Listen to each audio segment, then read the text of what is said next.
Hello friends, welcome back to the അന്നിരീസ് world. അപ്പോൾ ഇന്നത്തെ വീഡിയോയിൽ ഒരു പ്രത്യേകത ഉണ്ട്. കാരണം ഇന്നത്തെ വീഡിയോ അമ്മയുടെ റെക്കോർഡ് ചെയ്യുന്നത്. അപ്പോൾ റെഡ് ഫോർട്ടിലെ കുറച്ച് കാര്യങ്ങളൊക്കെ പറയാം അമ്മയുടെ റെക്കോർഡ് ചെയ്യുന്നത്. നമ്മളെപ്പോഴും അമ്മ എടുത്ത് പറയും അമ്മ വീഡിയോയിൽ വരോ റെക്കോർഡ് ചെയ്യുമോ എന്നൊക്കെ. പക്ഷെ അമ്മ ഫേസും കാണിക്കത്തില്ല, റെക്കോർഡൊന്നും ചെയ്യത്തില്ല. എഡിറ്റിങ്ങും വീഡിയോ എടുത്ത് തരുന്നതൊക്കെ അമ്മയാണ്. പക്ഷെ നമ്മൾ വീഡിയോയിൽ വരാൻ പറഞ്ഞാൽ കേൾക്കത്തില്ല. ഇന്ന് അമ്മയാണ് വീഡിയോയിൽ റെക്കോർഡ് ചെയ്യുന്നത്.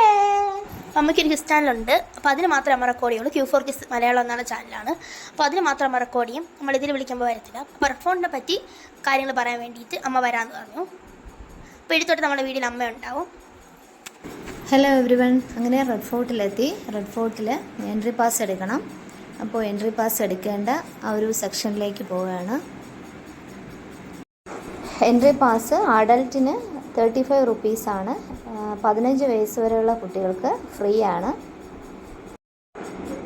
ഈവനിങ് ആയി, അത് ക്ലോസ് ചെയ്യാൻ ഏകദേശം 1 മണിക്കൂറും കൂടെ ബാക്കിയുള്ളൂ. എത്തിയ സമയം 3-3:30 ആ ഒരു ടൈമിലാണ് ഞങ്ങളവിടെ എത്തിയത്. അതുകൊണ്ട് തന്നെ എല്ലാം കാണാൻ സാധിച്ചിട്ടില്ല. അത്യാവശ്യം 1-2 സെക്ഷൻ മാത്രമേ കണ്ടുള്ളൂ. ഇനി പാസ് എടുത്ത് കഴിഞ്ഞിട്ട് റെഡ് ഫോർട്ടിൻ്റെ എൻട്രൻസ് ഗേറ്റാണ് ലാഹോറി ഗേറ്റ്. ലാഹോറി ഗേറ്റ് വഴിയാണ് അകത്തേക്ക് കടക്കേണ്ടത്. അങ്ങനെ ലാഹോറി ഗേറ്റിലേക്ക് പോയിക്കൊണ്ടിരിക്കുകയാണ്. 17-ാം നൂറ്റാണ്ടിൽ ഷാജഹാൻ രാജാവ് പണികഴിപ്പിച്ചതാണ് ചെങ്കോട്ട, അല്ലെങ്കിൽ ചുവപ്പ് കോട്ട. ഇത് റെഡ് ഫോർട്ട്, ഇംഗ്ലീഷിൽ റെഡ് ഫോർട്ട് എന്ന് പറയും, ഹിന്ദിയിൽ ലാൽ കില എന്നും അറിയപ്പെടുന്നു. ഉറുദു ഭാഷയിലെ ഷാജഹാൻ റെഡ് ഫോർട്ടിന് നൽകിയ പേര് കില ഇ മു അല്ല എന്നാണ്. ഈ കോട്ടയ്ക്ക് ഏകദേശം 2 കിലോമീറ്ററോളം ചുറ്റളവുണ്ട്. 17-ാം നൂറ്റാണ്ടിൽ മുഗൾ ചക്രവർത്തിമാർ, മുഗൾ രാജവംശം വസിച്ചിരുന്നത് ഈ കോട്ടയിലാണ്. ഈ കോട്ടയുടെ പടിഞ്ഞാറ് ഭാഗത്തായിട്ട് യമുന നദി ഒഴുകുന്നുണ്ട്. രാവിലെ വന്നു കഴിഞ്ഞാൽ ഈവനിങ് ആകുമ്പോഴത്തേക്കും ചുറ്റും നടന്ന് കംപ്ലീറ്റ് കണ്ടു കഴിയാം.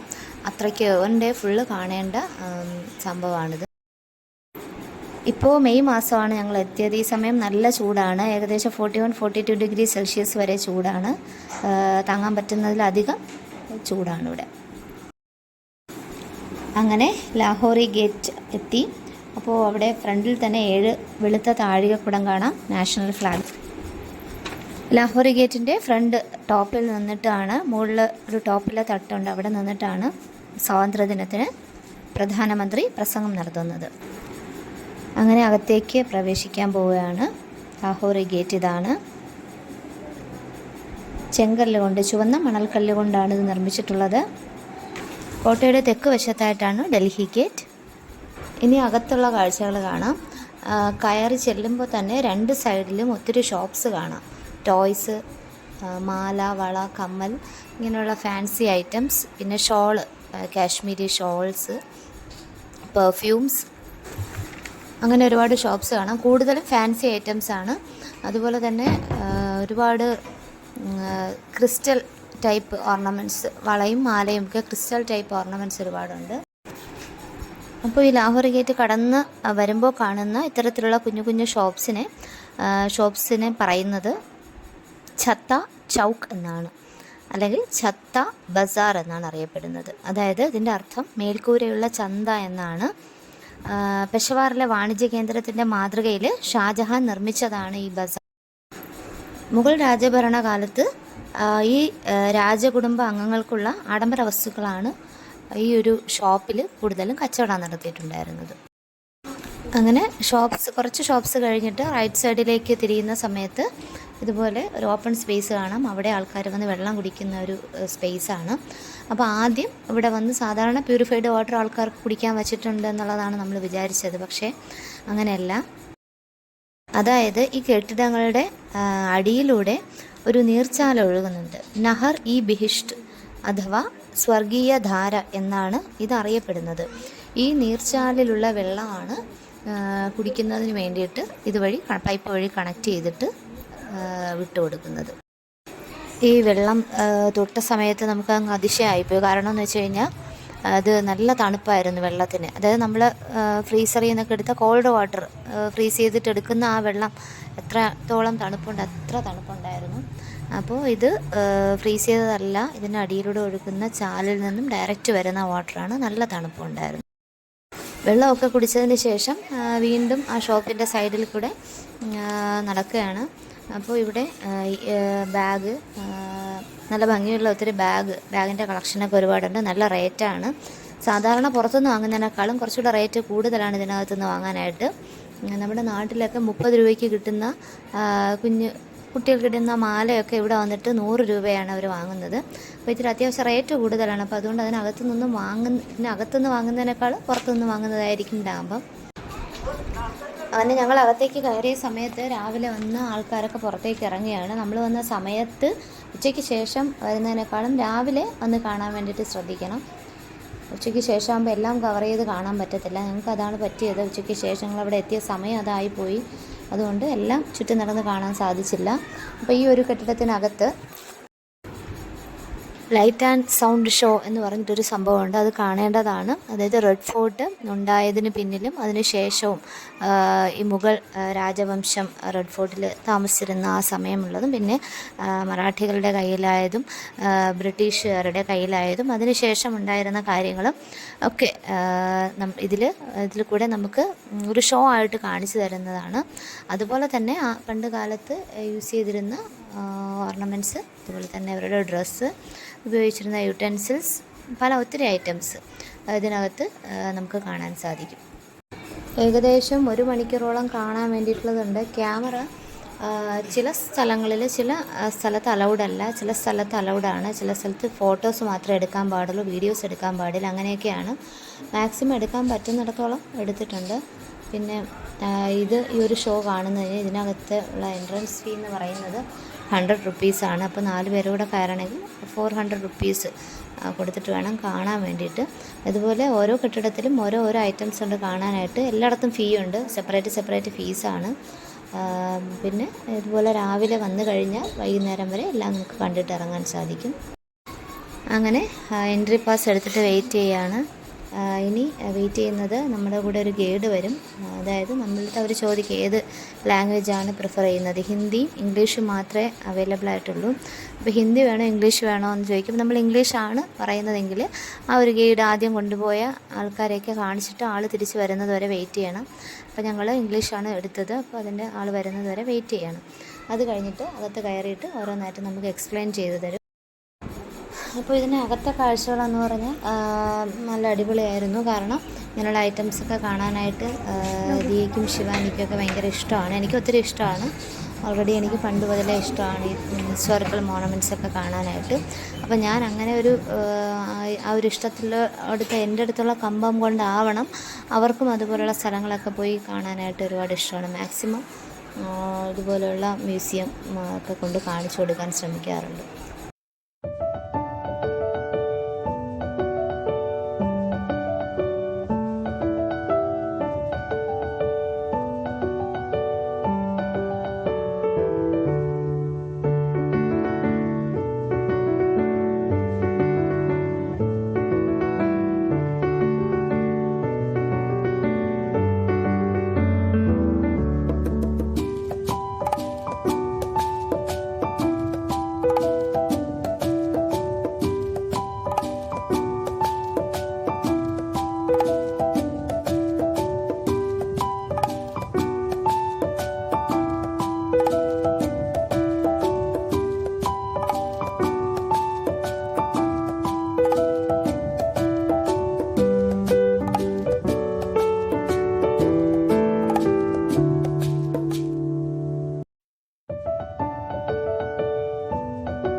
അപ്പോൾ ഇവിടെ ഈ ഒരു ബിൽഡിങ്ങിനകത്ത് തന്നെ കാണാനായിട്ട് ഏകദേശം 1-2 മണിക്കൂർ എടുത്ത് കണ്ടാൽ മാത്രമേ എല്ലാം ക്ലിയറായിട്ട് നമുക്ക് മനസ്സിലാകത്തുള്ളൂ.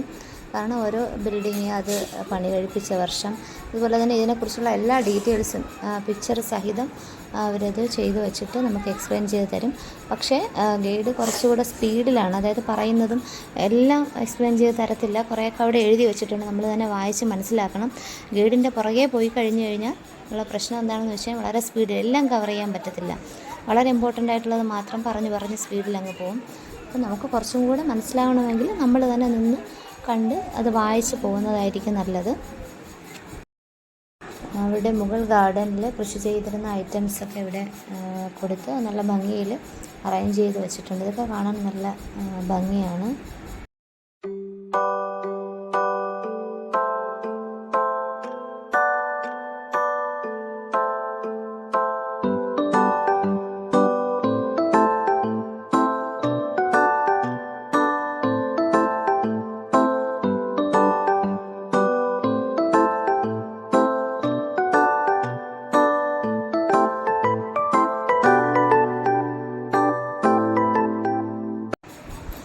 ഇനി അടുത്തത് രാജഭരണ കാലത്ത് യൂസ് ചെയ്തിരുന്ന ഡ്രസ്സ്, ടർബൻ, ചെരുപ്പ് ഇങ്ങനെയുള്ള ഐറ്റംസൊക്കെയാണ്. ഇതൊക്കെ അവിടെ വെച്ചിട്ടുണ്ട്.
അങ്ങനെ ഇവിടെ നിന്നിട്ട് ഇവിടെ എല്ലാ സാധനങ്ങളും വീഡിയോ എടുക്കാൻ സമ്മതിക്കത്തില്ല, ചിലത് മാത്രമേ സമ്മതിക്കത്തുള്ളൂ.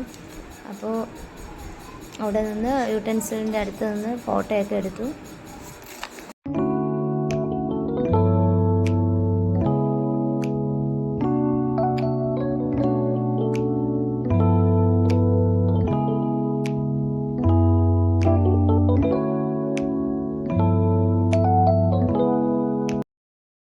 ഇത് കാണാൻ വളരെ ബ്യൂട്ടിഫുൾ ആയിരുന്നു. കാരണം ഒരു ട്രീയുടെ മോഡലിൽ മുഗൾ എംപയറിലെ എല്ലാ എംപറേഴ്സിൻ്റെയും ഫോട്ടോസും അവർ ഉണ്ടായിരുന്നു. അവരുടെ നെയിംസും ഒക്കെ ആ ഒരു 1 by 1 ആ ഒരു ഓർഡറിൽ ആ ഒരു ട്രീയുടെ ഷേപ്പിൽ വെച്ചിട്ട് ചെയ്ത് വെച്ചിട്ടുണ്ടായിരുന്നു. നല്ല ബ്യൂട്ടിഫുൾ ആയിരുന്നു കാണാൻ.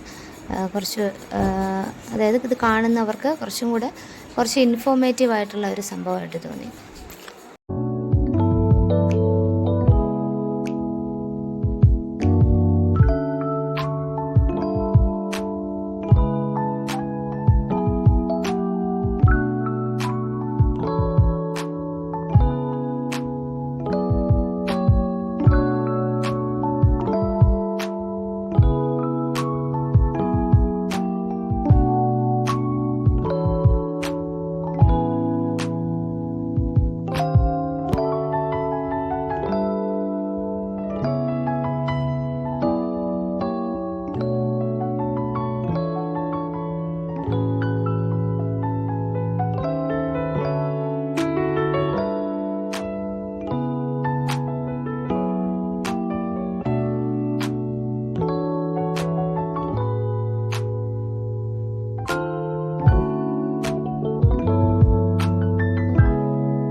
അപ്പോൾ എല്ലാം കണ്ടു കഴിഞ്ഞു. ഈ ഒരു ബിൽഡിങ്ങിലുള്ള സംഭവങ്ങളെല്ലാം കണ്ടു കഴിഞ്ഞു. ഇനി പുറത്തേക്ക് ഇറങ്ങാം. ഇതുപോലെ ഒത്തിരി ബിൽഡിങ്സ് ഉണ്ട്. അപ്പോൾ അതിനകത്തൊക്കെ കയറി നമുക്ക് കാണാം. പക്ഷേ ഇപ്പോൾ 5 മണി, ഏകദേശം 5 മണി ആയതുകൊണ്ട് ക്ലോസ് ആയി. കാരണം രാവിലെ വന്നു കഴിഞ്ഞാൽ മാത്രമേ എല്ലാ ബിൽഡിങ്ങിലും അകത്ത് ഉള്ള ഷോയും കാര്യങ്ങളൊക്കെ കാണാൻ സാധിക്കത്തുള്ളൂ. ഈവനിങ് ആയതുകൊണ്ടെല്ലാം കാണാൻ സാധിച്ചില്ല.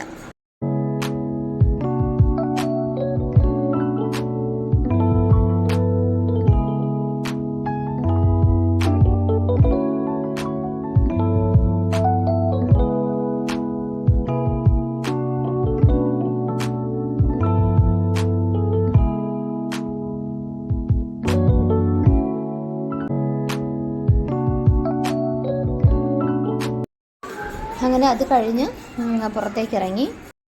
ഇതിപ്പോൾ നമ്മൾ കയറിയ ആ ഒരു സൈഡിലാണ്, ലാഹോറി ഗേറ്റിൻ്റെ ആ ഒരു സൈഡിൽ നിന്നാണ്, അതായത് വെസ്റ്റ് ഭാഗത്തായിട്ടാണ് നിൽക്കുന്നത്. ഇനി അല്ലാതെ തന്നെ ഒരു വടക്ക് സൈഡിലോട്ട്, നോർത്ത് ഭാഗത്തോട്ട് പോയി കഴിഞ്ഞാൽ ഒത്തിരി കാണാനായിട്ട് ഒരുപാട് സംഭവങ്ങളുണ്ട്. ഷാബുർജ്, ഹീരാമഹൽ, ഹമ്മം, ദിവാനി ഖാസ് മഹൽ, ഇങ്ങനെയുള്ള ഒത്തിരി കെട്ടിടങ്ങൾ അതിൻ്റെ ഒരു നോർത്ത് സൈഡിലേക്ക് പോയാൽ കാണാം. പക്ഷേ ഈ പറഞ്ഞതുപോലെ ലേറ്റ് ആയത് കാരണം ഇവിടെ ഒന്നും കയറി കാണാൻ സാധിച്ചില്ല. അങ്ങനെ പുറത്തൊക്കെ കുറച്ച് സമയം ചുറ്റി നടന്നിട്ട് തിരിച്ചു പോയി. കാരണം അവിടെ എല്ലാം ക്ലോസ് ചെയ്തു. പിന്നെ ഫുഡിൻ്റെയൊക്കെ ഒരു ഇതൊക്കെ ഉണ്ട്, ഫുഡ് കോർട്ട് അങ്ങനെയൊക്കെ ഉണ്ട്. ഫുഡൊക്കെ കഴിക്കാൻ, അത്യാവശ്യം ഫുഡ് കഴിക്കാനുള്ള ഫുഡ് കോർട്ടൊക്കെ ഉണ്ട്. നോർത്ത് ഇന്ത്യൻ, സൗത്ത് ഇന്ത്യൻ ഫുഡൊക്കെ കിട്ടുന്ന ഷോപ്സ് ഒത്തിരി ഉണ്ട്. പിന്നെ അതുകൂടാതെ സംഗീത ക്ലാസ്സുകളൊക്കെ നടത്തിയിരുന്ന നോബത്ത് ഖാന ചക്രവർത്തി ജനങ്ങളുമായിട്ട് സംസാരിച്ചിരുന്ന ദിവാനി ആം എന്നിവയൊക്കെ ഇവിടെ കാണാൻ സാധിക്കും. ഏകദേശം 200 വർഷത്തോളം മുഗൾ സാമ്രാജ്യത്തിൻ്റെ കീഴിലായിരുന്നു ഈ കോട്ട. പിന്നീട് മറാത്തക്കാരും അതിനുശേഷം ബ്രിട്ടീഷുകാരുടെയും കീഴിലായി. മുഗൾ ചക്രവർത്തിയായ ഷാജഹാൻ തലസ്ഥാനം ആഗ്രയിൽ നിന്ന് ഡൽഹിയിലേക്ക് മാറ്റിയപ്പോഴാണ് ഈ ഒരു റെഡ് ഫോർട്ട് നിർമ്മിച്ചത്. 1639 ഇതിൻ്റെ പണി സ്റ്റാർട്ട് ചെയ്തു. 1648 ഇതിൻ്റെ നിർമ്മാണം.